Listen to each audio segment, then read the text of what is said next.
What's poppin' Portland? BrenBoy here with the Rip City Basement. Today we got Mehdi Lazaari in the studio talking about his new single, Blurry Visions. Let's check this out. But right now, let's figure out a little bit about how you got started in this whole music game. Was it always rapping, or how did you get started in this? Nah, man, I started off specifically with music from my parents, obviously. Like, my mom always had a piano and a drum kit around. My dad's always bumping music. But yeah, mostly from my parents. Always had an interest in it. Got you. So when you were like hanging around the house, it's laundry day or your mom's cooking or whatever, what was the music that she was bumping? What were you guys listening to? Yeah, man, either like John Coltrane or like Lauryn Hill, you know what I'm saying? Or like she'd be playing that new Kanye, something like that. Okay. Yeah. So she was down with it. Like, oh yeah, she's full, broad spectrum. That's what's up. Yeah. You never had your parents ever like censoring you or telling you what you could and couldn't listen to? Oh no, never. That's awesome. Never. That's awesome, man. That's a whole different mindset growing up. Because some people, you know, like they're blocked, so they're only exposed to certain things. You were able to pick and choose. Oh yeah. So what led you to pick hip hop? I think what made me choose hip hop over everything else is like, you can get really personal with hip hop, which I mean, you can get personal with singing and everything, but it's harder to get personal when you're singing to somebody rather than just, it's like, almost like a conversation to the person listening, you know what I'm saying? With the words you choose. Yeah, for sure. Now, are you just an artist? Do you just do the lyrics, or do you also do other things to make your projects? Nah, man, so unlike most artists, I go the route of like being a one-man army. So I make the beats, I mix it, I master them, I record it myself, I write everything, I compose everything, I release it myself, I manage myself, I get my own shows, and yeah, all the features, I'm the one who reaches out and contacts them, everything I do myself. That's what's up. So it sounds like you're wearing a lot of different hats all at the same time. Do you have to like compartmentalize these things or put yourself into like a different zone? Or is it just like one long day, every day you're just like attacking it from all angles? Well, for the most part, I'm pretty unorganized. So I like to just let things fall into place where it happens, you know what I mean? Like, wake up in the morning, make some beats, hit up some artists, be like, hey man, just whipped up a new batch of beats, I'll send them through, see what you think. If you like any of them, just let me know. After I'm done with that, I'll nitpick some for myself, record over them, whatever, keep it for the vault. And then, you know, after that, like maybe go have a photo shoot with some friends, promote some music, you know, just let things happen as it goes, you know what I mean? Because we got a lot of time, man, no need to rush. That's what's up. Now this attitude of just keeping it chill and letting these opportunities come to you, did you just stumble upon that mindset, or did somebody teach you to act this way, or how did you become like that? How did you become this way to approach music? I think the reason that I go the route of like, just let things fall into place is because I didn't really have like somebody to like, I wouldn't say look up to, but somebody to like rely on to like a blueprint, you know what I mean? I just had to come up with it on my own, and that's just how it happened to be. I mean, it's working out, I'm just let things go as it go, but yeah, for the most part, it's just because I didn't really have anybody to give me the blueprint. Now, if you did have a mentor, what would that have looked like? What would you feel like you could have learned from somebody that you haven't been able to learn yourself thus far? I think probably time management, because I mean, the way I see it is we have so much time, I don't need to rush anything, which sometimes leads to me procrastinating. I don't really feel like recording. I just want to chill at home for a little bit, maybe play some video games, something like that, you know what I mean? But probably a little more discipline with like, get it done by today, set a schedule, get everything finished, you know what I mean? But I'd rather just let it go how it goes. Yeah, well, you're 19, so you're already learning a lot of stuff as you go. It sounds like you're really hitting it from all angles. Have you been able to connect with other people through like selling your beats or doing other stuff for people, recording them, have you been able to connect with other artists and build a community around what you're doing? Yeah, man. So when I first started like actually taking music seriously, I was this was like sophomore year in high school. It was me and my friend Juddy. People know him as Justin H. But it was just me and him. We'd be cooking up beats and shit, and then we'd reach out to people, try to sell them. And eventually, when we released our first like collab together, it kind of caught attention from people who were out of Portland, Salem area. And it gave us more opportunities to work with bigger artists who are actually like, you know, signed to a label, like real deal, going out touring and shit like that. And less of like homegrown community, but more of like internet community, you know what I mean? Like I can FaceTime my bro whenever and he'll pick up and be like, what's happening, bro? I'll send you some beats right now. What you doing? Let's link up. I'm in LA or I'm in New York or whatever, wherever they're at. Yeah, that's tight. Speaking of features and collaborations, you just released a single recently. Yep. Tell us about that, and who did you get on the song with you, and how did that connection happen? Yeah, so the song's called Blurry Vision with me featuring Nestle. A lot of people know Nestle because he had a collab with, I forget his name, but it's like half EDM, half rap, and it plays out a lot of raves. And but he also mostly raps. So I remember I made the beat, and I like to send my beats through a friend who's also a producer. His name's Swamik. I don't know if y'all have heard of him, but you might have. He's a Russian dude, he's real cool.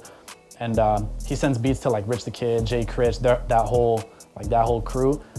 And I sent him some beats, and then, you know, domino effect, he sends it to some of his producer friends to send it through.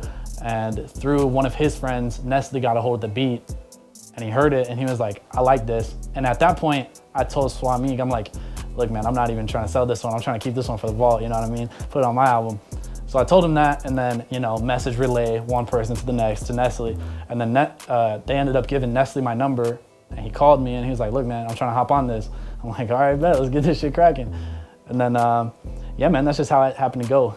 It took a couple days, sent him my chorus and my verse over it with a slot for him, filled the verse in, sent it over. I told him that's one thing, most rappers have their own mixing engineer to mix their vocals. I told him, don't send me the unmixed, because I don't want credits on my album for people who don't do it. That's not me, you know what I mean? So he sent me the unmixed vocals, I mixed it, I did everything for that. I'm in no hurry, yeah, my vision is blurry, yeah, I ain't playing catch up, nah, my sprite stay dirty, yeah, I know you heard me, yeah, never smoke no 30, yeah, trying to get my rags up, yeah, the water's getting dirty, yeah, I'm in no hurry. We just heard your new single, that beat was fire. Now you made the beat and engineered everything. Tell us a little bit about that. I heard the Spanish guitar in the background. How did you come up with that beat? Yeah, man, so at my house, in my garage, I have my own little home studio set up. Got an upright grand piano, drum kit, electric guitar, a little keyboard, acoustic guitar, everything all mic'd up, ready to record. And I took that acoustic guitar, and it took me 400, 500 takes, because I'm not too good at playing guitar. But I recorded that, mixed it, and then, you know, used that for the beat. That's wild.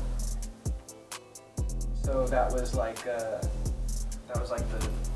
backbone of the beat, and you created all the sounds around that guitar? Well, actually, no. I started with the 808 for it, just because I wanted something really hard hitting and aggressive, and then I built around that. But yeah, I started with the 808, then straight into it, the guitar. Got you. Now, when you're making these beats, does it always start with the drum kit or the percussion, or how do you usually start to make a beat? Yeah, man. So my main instrument is drums, and I really feel like drums is the backbone of every song. You know what I mean? Got to get a little bit of that bounce in there. Just make it. That's what gives it the ride, and that's what people feel the most is the bass and the drums. At shows, you feel it in your body. So most of the time, I start with the drums. Get that all worked out, make sure everything's sounding not just how I want it, and then I build around that. That's tight. So you're dealing with sounds all the time as a producer and an engineer and an artist. What's your favorite sound? Do you have a certain tone or a thing that you hear that just really hits home for you? Yeah, for me, I would say wind chimes, because I like to garden, so I be in my backyard a lot, and I got these big ass 3-foot wind chimes going, and it's just total relaxation out back, chilling, listening to the wind chimes, like nice blue sky, just straight vibing. That's tight. Have you ever sampled those for a beat? Yeah, I have. So my first 2 songs that I released, like on Spotify, like I released everywhere, were instrumentals actually. And the second one I released is called Therapeutics. And that one features a jazz guitar sample and those wind chimes from my backyard. I took my laptop out there, the microphone, recorded it. And I was like, fuck it, I want this sound, it's gonna sound good. Now, if there was like a gatekeeper or some sort of like hip hop heaven, and there's a gatekeeper that's like saying, hey, welcome in, you're accepted, what would be the thing that they would recognize or respect you for? I think I feel like I would want to be recognized for everything I do as a whole rather than one specific thing, because I would say I pride myself in the fact that I like to go the unorthodox route of doing everything myself, making the beats, recording myself, doing literally everything. So I feel like, not necessarily insulting, but I feel like kind of like degrading if somebody's like, I just like your beats, you can come in. I'd rather somebody appreciate me for everything I do, you know what I mean? Yeah. That's kind of what makes you special as an artist, is the fact that you're so well-rounded and you kind of have your finger on the pulse of everything throughout the creative process. Yeah. That's really cool. Did your family support you immediately when you started, or was there any pushback behind like actually rapping and doing this for real? Yeah, man, that's one thing I feel like a lot of people have to struggle with, is like family being like, you're gonna be a rapper? What are you trying to do? But luckily my family I'm blessed to have a very open family and very supportive family. My mom loves what I'm doing, my dad loves what I'm doing, even my grandma loves that I'm trying to make music, you know what I mean? And they all support me. That's awesome. Now tell us about the show at the Rip City Basement showcase we did. You and Justin H came through, and you ended up bringing out a lot of people that wanted to see you guys perform. Tell us a little bit about that night and how special it was, because all these people in the audience, it wasn't like they just knew 1 or 2 songs. They knew every single song you guys were playing. Mm-hmm. And you had such a good support system there. But tell us a little bit about that night and how special it was and what it meant to you guys to be able to play in front of your crowds. Yeah, for me, I absolutely love playing for people up here in Portland or Beaverton area, because like they're the people, all our fans up here are the people who grew up with us, going to middle school, high school, like seeing us on the come up from literally not having anything done to watching us release our first little collaborative mixtape, and like actually doing shows and like getting to do shit. So people here support us because they've known us forever, and it's like they witnessed the come up, they know we're not playing around, really trying to get shit done. Now what was like the first response or criticism that you got from your peers from school when they actually responded about your music? Like, I know they supported you because of who you like are. friends. They support you. Yeah. But when it came down to like the feedback of, hey, here's what I think about the songs you're putting out, what was their response? At first, a lot of people were like, I don't know if you have the skill for this. I don't think, you don't really look like a rapper. You don't really act like a rapper, you know what I mean? So it's like a lot of pushback from a lot of people who are like, I just don't think you can do it. And you know, haters are motivators, so I'm like, oh, you don't think I can? Yeah, I'm gonna do it double time now. It's gonna get shit cracking. And after like the first, I don't know, year or so of making music and like getting third-party input from like the same little small group of people, I always hear like, yeah, man, you're improving, just keep going. I'm like, all right, bet, I'm gonna keep going. But yeah, there was a little pushback in the beginning, but now it's like mostly support, either that or just straight haters like, man, I wish I was in your shoes type shit, you know, so it's like, whatever. Yeah. What is the one thing that is like really true to you and a lot of people disagree with you on, or they don't understand, but it's just something in life, like some wisdom or philosophy, something that you notice that's like your ultimate truth, and you always find yourself having to like, you know, describe it and talk to people, but you know that it's your truth. What's like that one thing that you always stand up for? I would say mutual respect for people. I know so many people who just like they're nice people, don't get me wrong, but like so many motherfuckers out here are like so disrespectful. Not even in like big ways to like people specifically, but just in general all around, kind of just not like be a good person, you know what I mean? There's no reason to go out of your way to be a dickhead for no reason. Just stay humble and be a good person. Respect. profession besides doing the hip hop thing? I know you probably have some things that you're good at or could do, but obviously this is what you want to be doing. Yeah. But what's like something else that if this wasn't an option of music, what other profession would you choose? Funny you say that, because right now I'm going to school at GIA, which is Gemologist Institute of America. It's in California, but they have a school from home program. And I'm studying fine metalworking and gemology so that eventually I can become a custom jeweler. And I want to specialize in grills. As you can see, I like jewelry. I want to specialize in making like custom pieces for people, not necessarily like diamonds and like what you normally see rappers have, but I want to make something with like, you know, teeth, like white gold teeth with like opal or something like that, or like sapphire watches, shit like that, colorful. That's tight. So that's something that you're pretty good at. What is one thing that you're just not very good at? I would say, damn, that's hard. I'm good at a lot. I know. You do so many things, and you're so tight in these different areas. What's the one thing you're just like, bro, I fucking suck at this shit? I would say I'm not very good at fucking math, bro.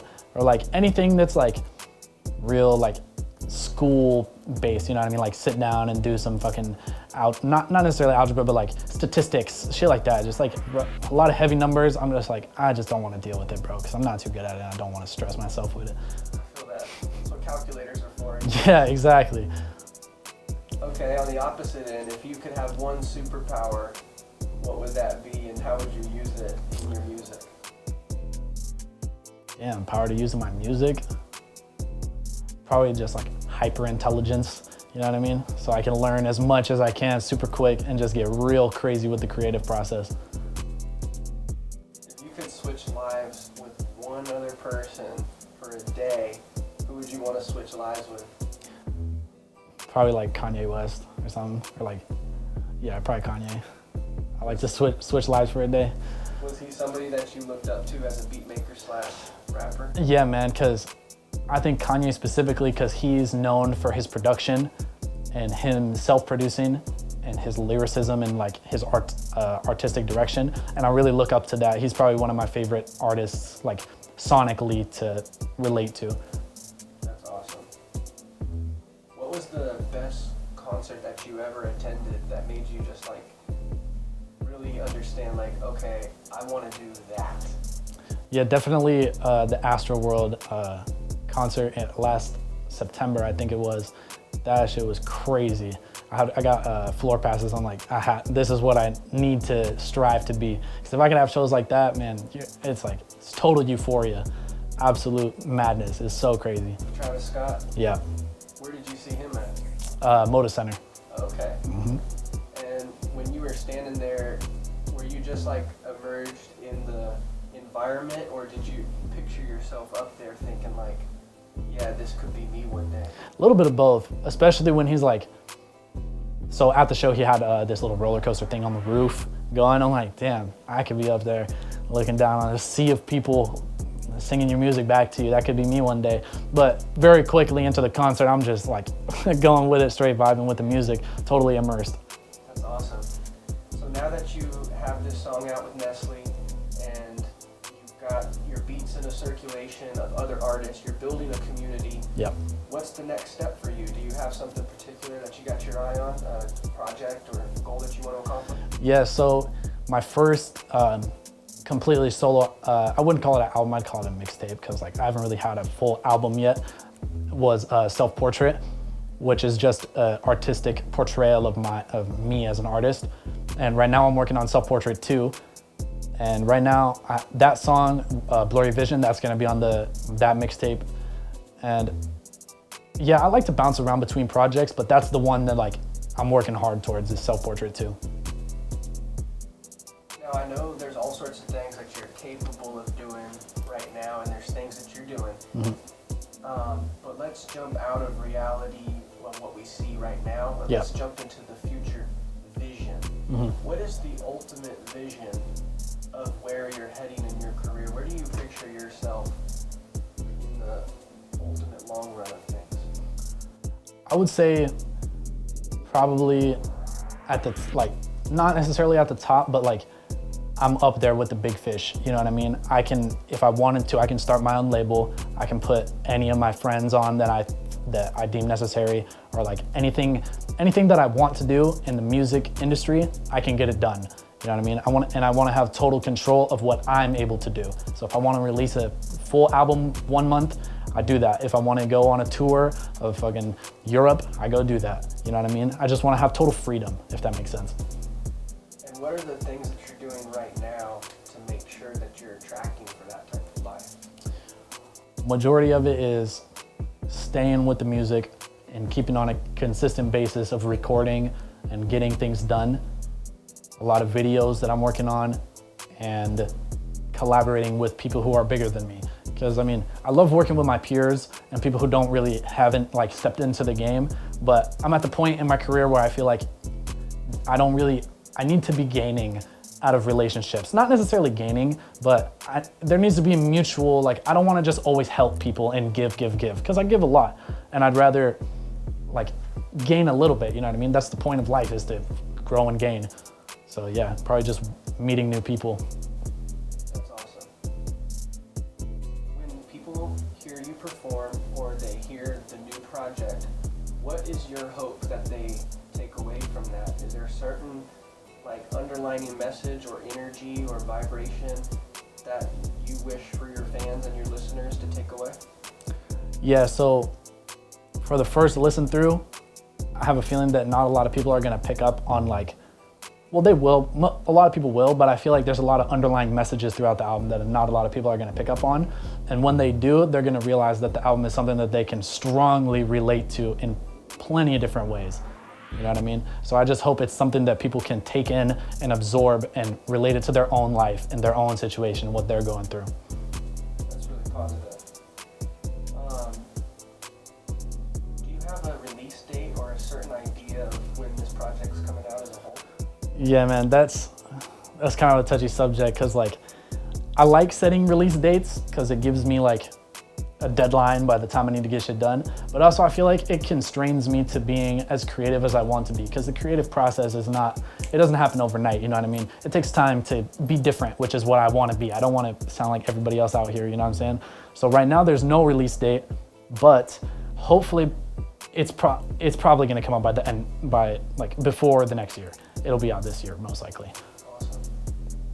We're really looking forward to hearing it. Tell us where we can find the single Blurry Visions at. Right now it's out everywhere: Spotify, Apple Music, Pandora, fucking anything. You can even Google my name and the song will pop up. So if you want to find it, you can find it.